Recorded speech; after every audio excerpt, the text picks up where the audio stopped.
Assalamualaikum warahmatullahi wabarakatuh.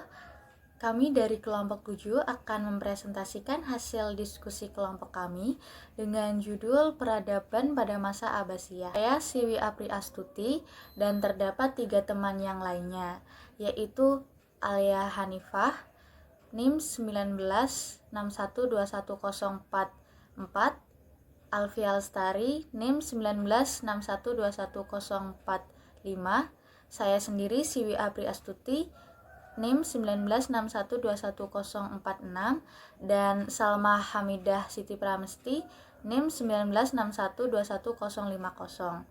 Berikut penjelasannya. Dan selanjutnya adalah pendirian Bani Abbasiyah. Dinasti Bani Abbasiyah berdiri setelah berhasil mengalahkan Bani Umayyah pada pemberontakan Abbasiyah tahun 750 Masehi. Pemberontakan ini disebabkan oleh diskriminasi orang non-Arab oleh Bani Umayyah dan hancurnya wibawa Bani Umayyah setelah perang saudara sesama Bani Umayyah antara Marwan II bin Muhammad dengan Ibrahim bin Walid. Pendiri dinasti Bani Abbasiyah adalah Abu Abbas As-Saffah atau yang merupakan khalifah pertama. Abu Ja'far Al-Mansur, saudara As-Saffah dan khalifah kedua, yang dibantu oleh Abu Muslim Al-Khurasani, yaitu panglima perang asal Iran. Pada tahun 740-an, kekhalifahan Bani Umayyah mengalami krisis yang sangat serius. Pada masa ini terjadi berbagai perang saudara antara keluarga Bani Umayyah yang didorong perebutan kekuasaan dan perseteruan antara kelompok Yaman, suku-suku Arab Selatan melawan kelompok Qais, suku-suku Arab Utara atau Suriah. Hal ini menyebabkan melemahnya wibawa Bani Umayyah dan munculnya pemberontakan Bani Abbasiyah. Faktor lain penyebab munculnya pemberontakan Bani Abbasiyah adalah diskriminasi terhadap kaum Mawali.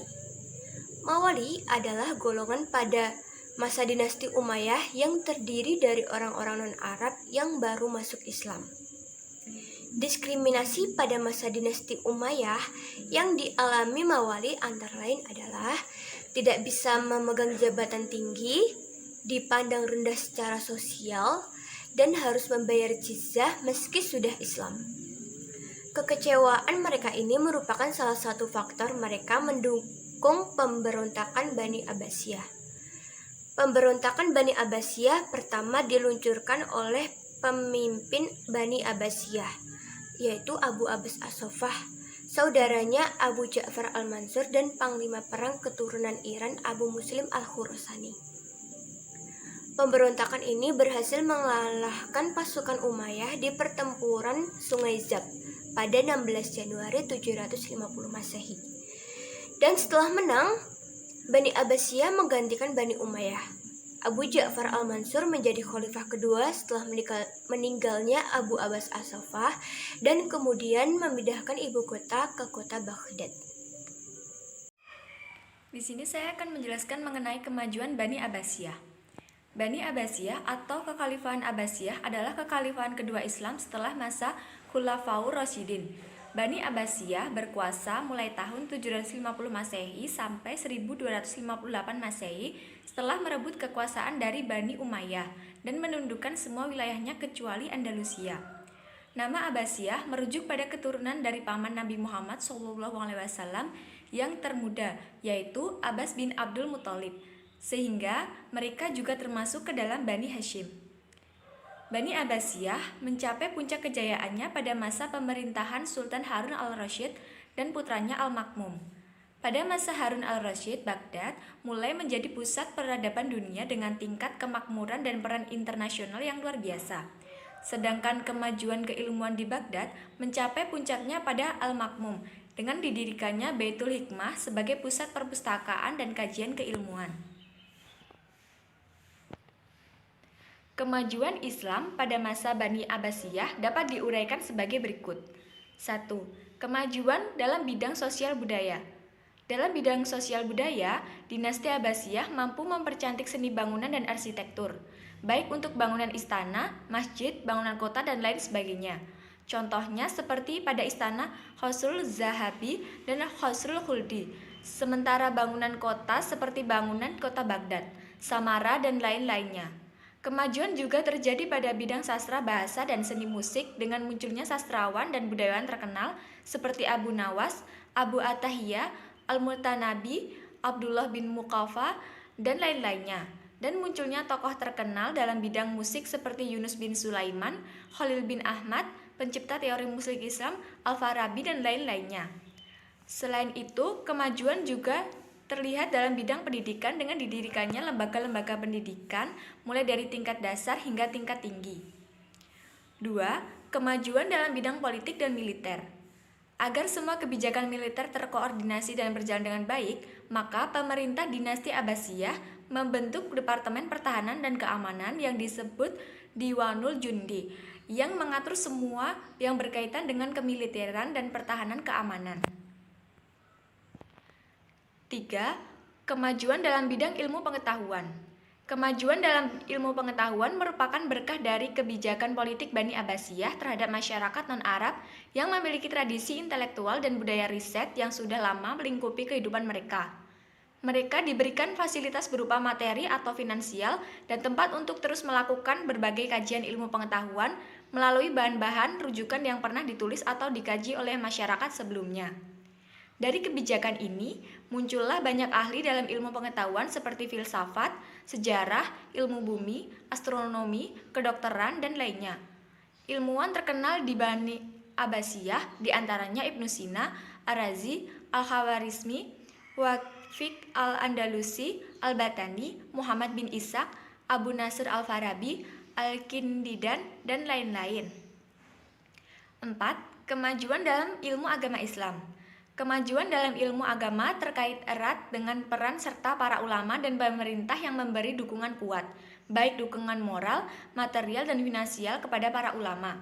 Perhatian yang serius dari pemerintah ini membuat para ulama ingin mengembangkan ilmu dan mendapat motivasi yang kuat, sehingga mereka berusaha keras untuk mengembangkan dan memajukan ilmu pengetahuan dan peradaban Islam.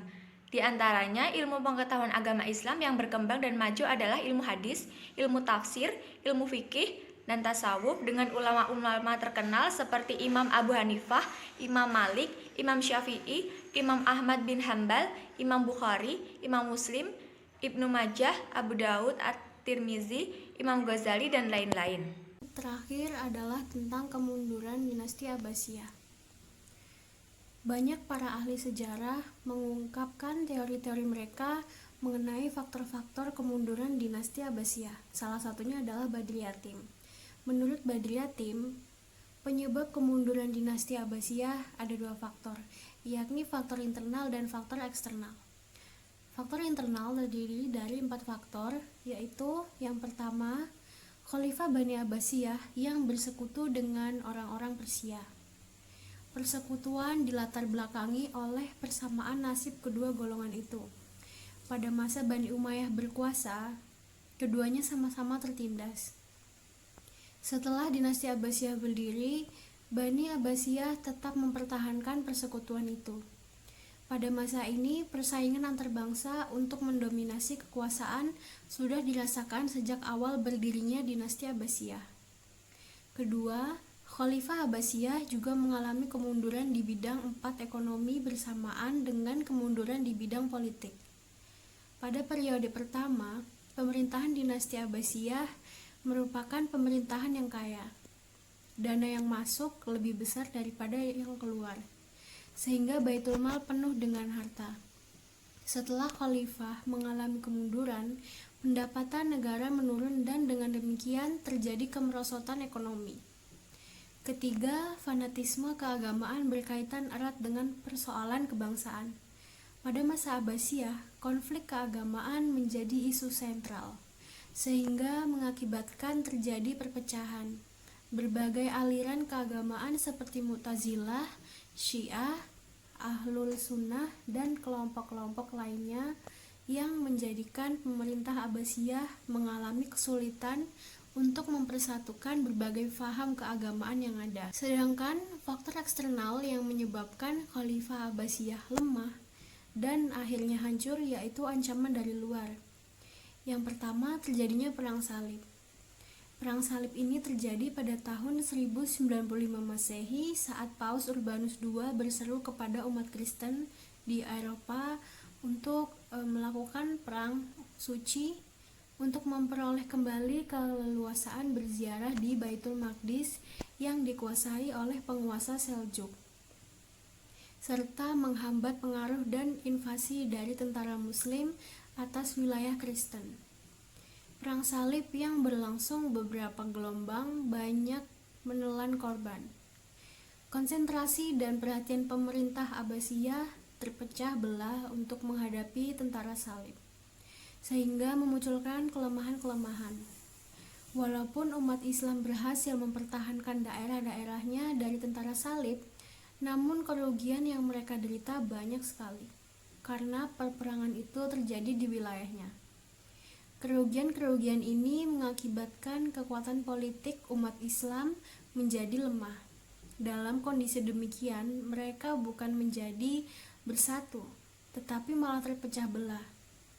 Banyak daulah kecil yang memerdekakan diri dari pemerintahan pusat Abbasiyah di Baghdad. Itu tadi penjelasan Kedua, materi dari serangan kelompok tentara 7. Mongol ke wilayah Selanjutnya kekuasaan yaitu Islam sesi tanya jawab. menyebabkan kekuatan Islam menjadi lemah. Terima kasih untuk Jauhnya teman-teman kota yang Baghdad sudah pada menonton tahun dan mendengarkan 1258 video ini. Masehi ke tangan Semoga bangsa Mongol video bukan ini saja bermanfaat. mengakhiri Akhir kata, kekuasaan wassalamualaikum Khilafah Bani warahmatullahi Abbasiyah di sana, wabarakatuh.